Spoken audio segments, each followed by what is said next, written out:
حضرت عبد الواحد بن زید ایک جلیل القدر تابعی ہو گزرے ہیں. یہ امام حسن بصری رضی اللہ تعالیٰ عنہ کے شاگرد اور آپ کے تلامذہ میں سے تھے. انہوں نے بیان فرمایا عبد الواحد بن زید رضی اللہ تعالیٰ جلیل القدر تابعین میں سے، اتباع التابعین میں سے، اور بڑے عظیم زاہد اور عابد اور اولیاء اور صالحین میں سے تھے زمانہ تابعین میں. امام حسن بصری رضی اللہ تعالیٰ عنہ کی مجلس میں بیٹھنے والے تلامذہ میں سے. وہ روایت کرتے ہیں، فرماتے ہیں کہ میں حج کے لیے گیا، حج کے لیے، اور میرے ساتھ میرا ایک شریک سفر ایک آدمی تھا. خرجت حاجا فصحبنی رجل، ایک ساتھی میرا حج کے سفر میں شریک تھا، میرا مصاحب تھا. میں نے دیکھا اس شخص کو کہ جہاں بیٹھتا، جب چلتا، جو قدم اٹھاتا، اٹھتے بیٹھتے ہر وقت آقا علیہ الصلوۃ والسلام پہ درود پاک پڑھتا رہتا تھا. دوران حج بھی اٹھتے بیٹھتے ہر وقت اس کا ایک ہی وظیفہ تھا کہ حضور علیہ الصلوۃ والسلام پر درود و سلام پڑھتا رہتا تھا. میں نے اس سے پوچھا، حضرت عبد الواحد بن زید فرما رہے ہیں، میں نے اس سے پوچھا کہ اے شخص، ہر وقت تو اٹھتے بیٹھتے یہی وظیفہ درود و سلام کا پڑھتا ہے، یہ وظیفہ تمہیں کس نے دیا ہے؟ تو اس نے مجھے سنایا. اب یہ دور تابعین کا یاد رکھ لیں، اور اتباع التابعین کا دور ہے، چونکہ ان کے ساتھ جو مصاحب ہے وہ بھی تابعین اور اتباع التابعین میں سے ہے.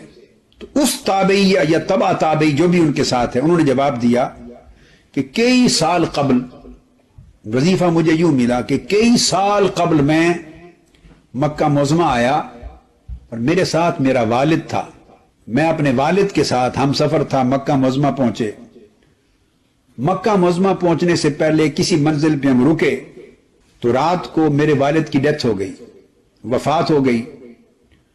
اور جب اس کی وفات ہو گئی تو میں نے دیکھا تو اس کا چہرہ بالکل سیاہ رنگ کا ہو گیا، مسخل گیا، اس کا چہرہ سیاہ رنگ کا کر دیا گیا. میں بڑا سخت پریشان ہوا، دکھی ہوا. میں نے اپنے والد کے چہرے کو ڈھانپ دیا کپڑے کے ساتھ کہ سیاہ چہرے کی میت بڑی پریشانی کی باعث بنی اور بڑا رنج و علم اور غم ہوا مجھے.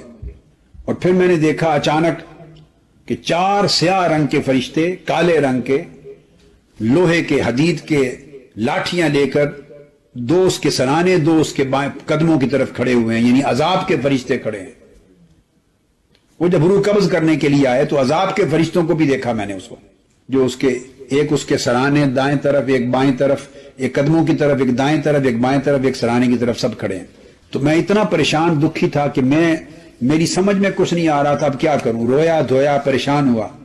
اچانک میں نے دیکھا کہ ایک شخص خوبصورت سفید نورانی چہرے والا اندر آیا اس کمرے میں.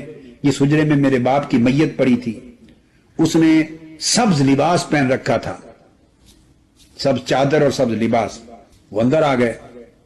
اس نے ان عذاب والے فرشتوں کو کہا جو گرز لے کے کھڑے تھے لوہے کے، ان کو کہا ہٹ جاؤ. اور وہ چادر ہٹائی میرے والد کے چہرے سے جو میں نے ڈال رکھی تھی، اور اپنے ہاتھ سے ان کے چہرے پر مسح کیا. اپنا ہاتھ پھیر دیا میرے والد کے چہرے پر، ہاتھ پھیر دیا. چادر ہٹی ہوئی تھی، ہاتھ پھیرا تو سیاہی دور ہو گئی اور میرے والد کا چہرہ نور کے ساتھ چمکنے لگ گیا، روشن ہو گیا. اور وہ جانے لگا. اس نے مجھے کہا اے غمزدہ شخص، بیٹے کھڑے ہو جا، قم فقد بید اللہ وجہ ابیک، کھڑے ہو جا، اب غم نہ کر، تیرے باپ کے چہرے کو اللہ رب العزت نے نور سے روشن کر دیا. میں دکھی پریشان تھا، خوشی کی انتہا نہ رہی، بے قابو ہو گیا. دوڑ کے میں نے وہ سبز لباس والی ہستی، نورانی شخصیت، ان کا دامن پکڑ لیا، پیچھے دوڑ کے دامن پکڑ لیا. اور میں نے کہا من انت بے ابی انت و امی، میرے ماں باپ آپ پر قربان ہو جائیں، آپ یہ تو بتائیں کہ آپ ہیں کون؟ آپ کون ہیں جنہوں نے اتنا بڑا احسان کیا اور دوزخ سے نکال کے میرے باپ کو جنت کا مسافر بنا دیا اور سیاہی ختم کر کے چہرے کو نور کر دیا اور عذاب کے فرشتے بھگا دیے، آپ ہیں کون؟ انہوں نے مڑ کے دیکھا، فرمایا قال انا محمد صلی اللہ تعالی علیہ وآلہ وسلم، میں محمد مصطفیٰ ہوں صلی اللہ علیہ وسلم. اور اس لیے کیا کہ تیرا باپ پوری زندگی، باقی اعمال نیک و بد ہر بندے کے ساتھ ہوتے ہیں، مگر پوری زندگی کثرت کے ساتھ اس نے مجھ پہ درود پاک پڑھا. اس کے کثرت سے درود پاک پڑھتے رہنے کے باعث آج میں اس درود کا بدلہ چکانے آیا، صلہ دینے آیا.